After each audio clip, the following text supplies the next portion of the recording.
ನೀ ಮನೆ ಒಳಗಡೆ ನೀ ಎಷ್ಟು ಬಿ ಉಪವಾಸ ಮಾಡು, ನೀ ಮನೆ ಒಳಗಡೆ ನೀ ಎಷ್ಟು ಬಿ ಪ್ರಾರ್ಥನೆ ಮಾಡು, ನೀ ಕುಣಿದು ಚಿಡುದು ತಲೆ ಬಡ್ಕೊಂಡು ಬಾಯಿ ಬಡ್ಕೊಂಡು ನೀ ಎಷ್ಟು ಬಿ ಆರಾಧನೆ ಮಾಡು ಮನೆ ಒಳಗಡೆ, ಅಲ್ಲಿ ಆಶೀರ್ವಾದ ಇಲ್ಲ ಅಂತ ಅಂದ್ಬಿಟ್ಟು ಒಬ್ಬ ಅತಿ ಶ್ರೇಷ್ಠವಾದಂತ ಸೇವಕರು ಹೇಳಿರುವಂತ ಮಾತದ. ಹಾಗಂತಂದ್ಬಿಟ್ಟು ನಾವು ಮನೆ ಒಳಗಡೆ ಆರಾಧನೆ ಮಾಡಬಾರ್ದ, ನಾವು ಮನೆ ಒಳಗಡೆ ಜಪ ಮಾಡಬಾರ್ದ,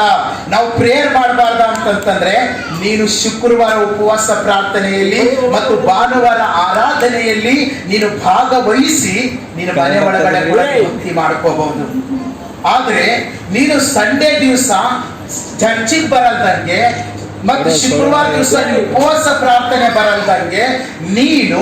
ಮನೆ ಒಳಗಡೆ ಕೂತ್ಕೊಂಡು ನಾನು ಭಕ್ತಿ ಮಾಡ್ತೀನಿ ಅಂತಂತಂದ್ರೆ 100ಕ್ಕೆ 100 ನಿನಗೆ ಆಶೀರ್ವಾದ ಇಲ್ಲ. ಬೇಕಾದ್ರೆ ನಾನು ಗುರುಪಿನ ಒಳಗಡೆ ಹಾಕಿದ್ದೀನಿ,